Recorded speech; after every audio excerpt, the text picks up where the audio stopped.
Hello students, आज की इस क्लास में हम आपको इलेक्ट्रोकेमिस्ट्री से स्पेसिफिक कंडक्टिविटी, मोलर कंडक्टिविटी और इक्विवेलेंट कंडक्टिविटी के बारे में डिस्कस करेंगे। स्पेसिफिक कंडक्टिविटी का मतलब विशिष्ट चालकता, मोलर कंडक्टिविटी मीन्स मोलर चालकता, इक्विवेलेंट कंडक्टिविटी मीन्स तुल्यांकी चालकता के बारे में आज हम डिस्कस करेंगे। ये तीनों ही टॉपिक न्यूमेरिकल पर्पज से इम्पॉर्टेंट है।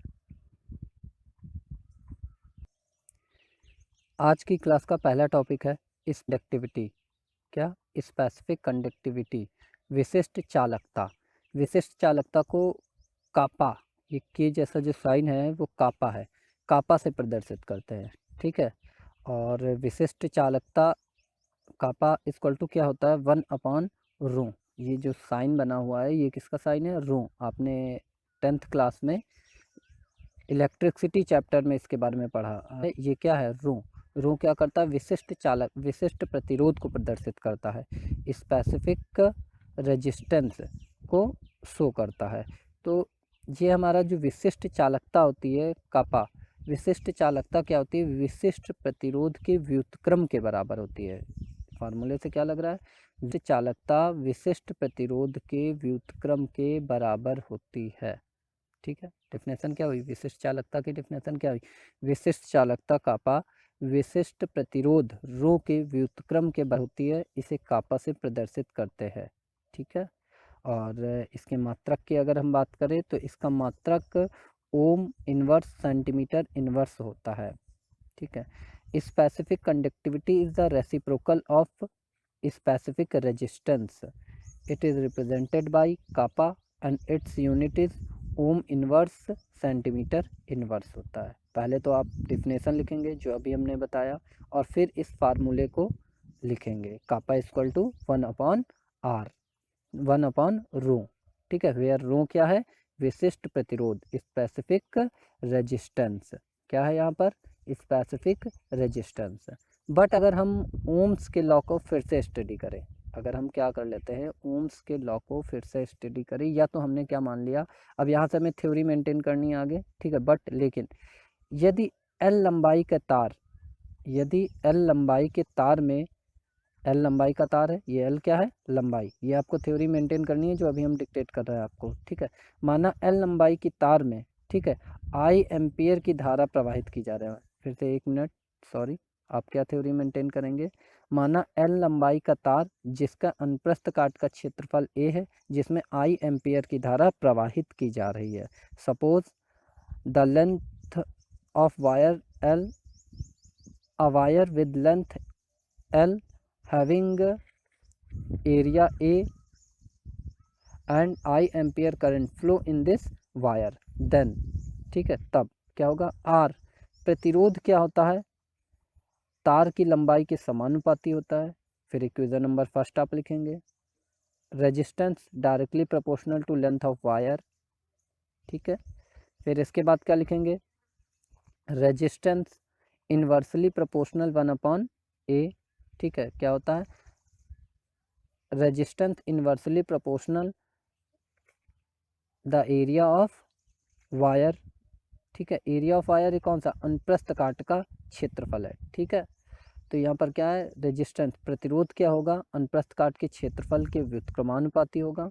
इक्वेशन नंबर 1 और इक्वेशन नंबर 2 को साथ में लिखेंगे तो आर इक्वल टू क्या हो जाएगा हमारे लिए?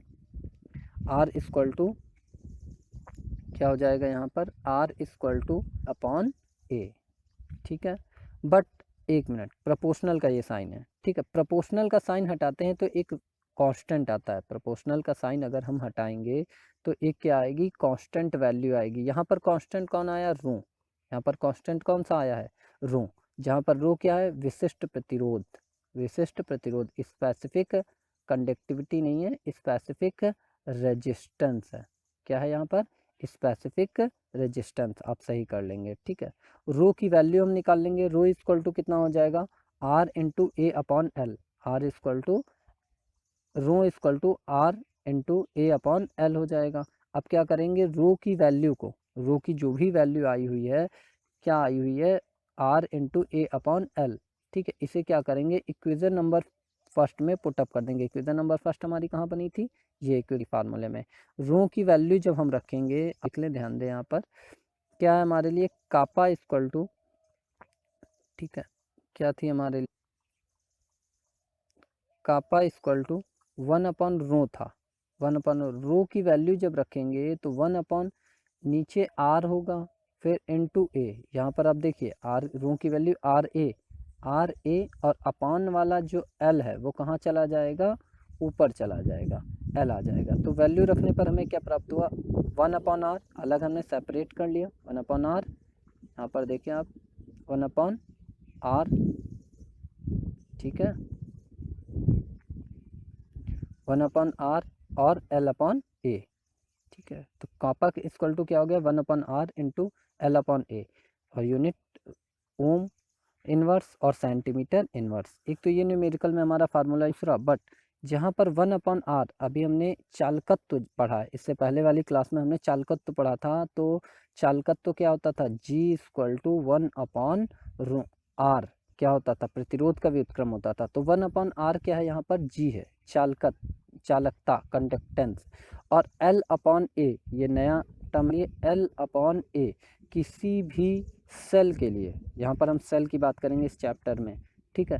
तो सेल के लिए कांस्टेंट वैल्यू होती है, मतलब सेल की लंबाई, ठीक है। सेल, ये लंबाई किसकी है, ये लंबाई आपके इलेक्ट्रोड के बीच की डिस्टेंस होगी, ठीक है यहाँ पर। और ए क्या होगा, इलेक्ट्रोड का क्षेत्रफल होगा, एरिया होगा। तो ये कांस्टेंट वैल्यू होती है, ये एक स्थिरता है जिससे कि ये कभी निश्चित रहता है हमेशा, ठीक है। तो इसे हम सेल स्थिरांक कहते हैं, क्या बोलते हैं, सेल स्थिरांक कहते हैं। तो दोनों की वैल्यू हम पुटअप कर देंगे तो kappa equal to G into cell constant हो जाएगा। ये एक नया फार्मूला आपका यूज होगा, समझ गए, ठीक है। एक बार हम पूरा रिवाइज करा देते हैं फिर से, आप इसको देख लें। देखिए पहले हमें पता है विशिष्ट चालकता क्या होता है, विशिष्ट चालकता विशिष्ट प्रतिरोध के व्युत्क्रम के बराबर होता है, ठीक है। Kappa equal to 1/ρ। Specific conductivity is the reciprocal of specific resistance, it is represented by K and its unit is ohm inverse centimetre inverse. विशिष्ट चालकता विशिष्ट प्रतिरोध के व्युत्क्रम के बराबर होती है, इसे कापा से प्रदर्शित करते हैं और इसका मात्रक ओम इनवर्स और सेंटीमीटर इनवर्स होता है। बट अगर ओम के नियम के अनुसार जाए, माना एल लंबाई के तार में आई एम्पेयर, माना एल लंबाई का तार जिसका अनुप्रस्थ काट का क्षेत्रफल ए है, आई एम्पेयर की धारा प्रवाहित की जा रही है, तो R directly proportional to L, R inversely proportional to 1/a, दोनों को एक साथ लिखेंगे तो वहाँ पर रो कांस्टेंट आएगा, रो की वैल्यू हम निकाल लेंगे, ठीक है। अब इसे रो की वैल्यू को पुटअप कर देंगे इक्वेशन नंबर फर्स्ट में। इक्वेशन नंबर फर्स्ट में पुटअप करेंगे तो 1/r इंटू एल अपॉन ए वैल्यू हमारे पास आ जाएगी। बट यहाँ 1/r जी क्या है, जी है, चालकता है, और एल अपॉन ए क्या है, सेल कांस्टेंट है, और kappa equal to G into cell constant आ जाएगा। आई होप कि आपको पहला टॉपिक समझ में आ गया होगा। सेकेंड टॉपिक है हमारा सेल कांस्टेंट, सेल स्थिरांक। सेल स्थिरांक अभी हम पीछे पढ़ चुके हैं। सेल स्थिरांक क्या होता है, सेल कांस्टेंट एल अपॉन ए होता है, क्या होता है, एल अपॉन ए, सेल कांस्टेंट। इसके लिए कोई रिप्रेजेंटेशन नहीं है, बट किसी किसी बुक में इसे के से रिप्रेजेंट किया गया है, के या, ठीक है, अदर लेटर से रिप्रेजेंट किया गया है, तो इसके लिए आप कंफ्यूज ना हो, ठीक है। सेल कांस्टेंट, सेल कांस्टेंट क्या होता है, एल अपॉन ए। एल जहाँ पर क्या है, इलेक्ट्रोड के बीच की डिस्टेंस, क्या, इलेक्ट्रोड के बीच की दूरी, और ए क्या है, इलेक्ट्रोड का एरिया। तो किसी सेल के लिए, किसी सेल के लिए इलेक्ट्रोड के बीच की दूरी तथा इलेक्ट्रोड के क्षेत्रफल का अनुपात, इलेक्ट्रोड के बीच की दूरी, दो इलेक्ट्रोड, दो समांतर इलेक्ट्रोड के बीच की दूरी तथा इलेक्ट्रोड के क्षेत्रफल का अनुपात क्या कहलाता है, सेल स्थिरांक कहलाता है। क्या कहलाता है, सेल स्थिरांक कहलाता है। तो क्या, cell constant is the ratio of distance between parallel electrodes and area of electrodes, its unit is centimetre inverse. इसकी सेंटीमीटर इनवर्स हो गया, एल अपॉन ए है, एल की होती है मीटर स्क्वायर या सेंटीमीटर स्क्वायर, और एल की होती है मीटर, और इसकी क्या होती है, मीटर स्क्वायर। तो एक मीटर से एक मीटर कैंसिल, मीटर इनवर्स या सेंटीमीटर इनवर्स, ठीक है। आप बेसिकली इसकी तो यूनिट निकाल ही लेंगे। नेक्स्ट टॉपिक है हमारा मेन टॉपिक, मोलर कंडक्टिविटी। क्या है, मोलर कंडक्टिविटी, मोलर चालकता। मोलर चालकता को रिप्रेजेंट करते हैं म्यू से, क्या, किससे रिप्रेजेंट करते हैं, म्यू, ठीक, ये म्यू, ठीक है, म्यू से रिप्रेजेंट करते हैं।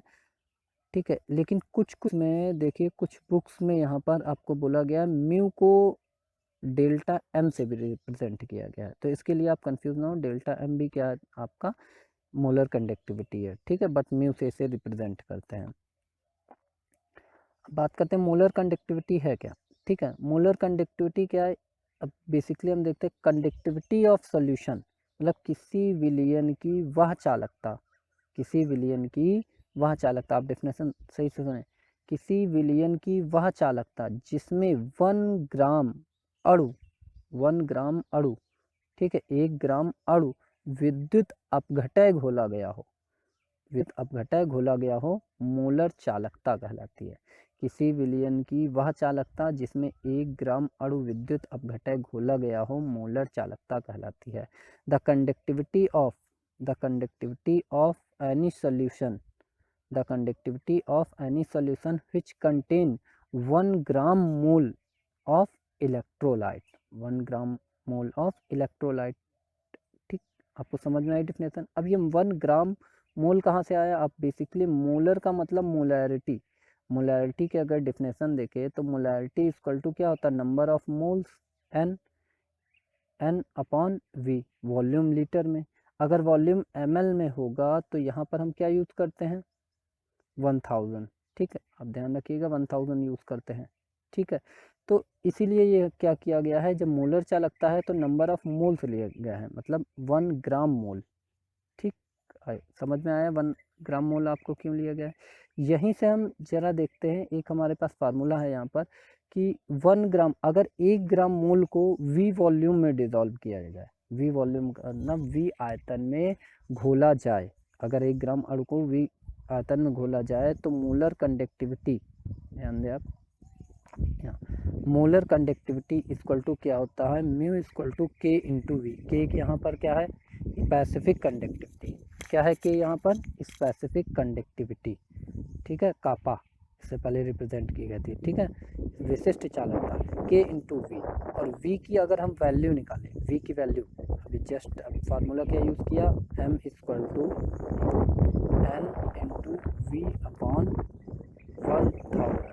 एम है क्या, एक कंसंट्रेशन है, क्या है, कंसंट्रेशन। अगर 1 ग्राम अणु है तो एन कैंसिल हो जाएगा, वी इक्वल टू कितना हो जाएगा, वी इक्वल टू हमारा अगर हम निकालना चाहें तो वी इक्वल टू क्या हो जाएगा, कंसंट्रेशन, एम क्या है, कंसंट्रेशन, ये हो जाएगा, एक सेकंड फार्मूला थोड़ा गलत हो गया आप, ठीक है, क्या है, M equal to N into 1000 upon V, तो वी इक्वल टू कितना हो जाएगा, 1000 अपॉन एम, निकाल लेंगे आप। तो m की वैल्यू हम यहाँ पर v की वैल्यू पुटअप करेंगे m के पर्पज से, तो 1000 अपॉन सी एक m ही है, या फिर m आएगा, क्या आएगा, मोलैरिटी आएगी, ठीक है, का k इंटू 1000 अपॉन m। और इसकी म्यू की यूनिट क्या होती है, centimetre inverse and ohm metre square and mole inverse, इसकी यूनिट हो जाएगी, ठीक है। It is represented by mu and its unit as, आप लिख लेंगे, ठीक है।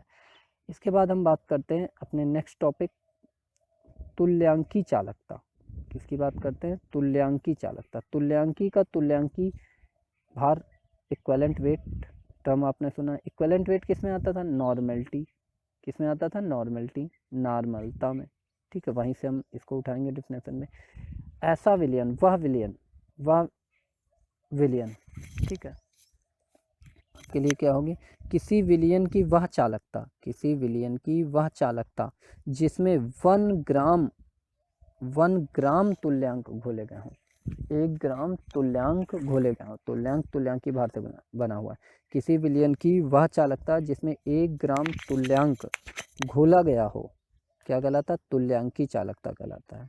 The conductivity of solution which contain 1 gram equivalent electrolyte, 1 gram equivalent electrolyte, फिर it is represented by delta, एक मिनट, डेल्टा नहीं लैम्डा, ठीक है, it is represented by lambda, ठीक है, इट्स यूनिट नीचे आपको दी गई है, ठीक है।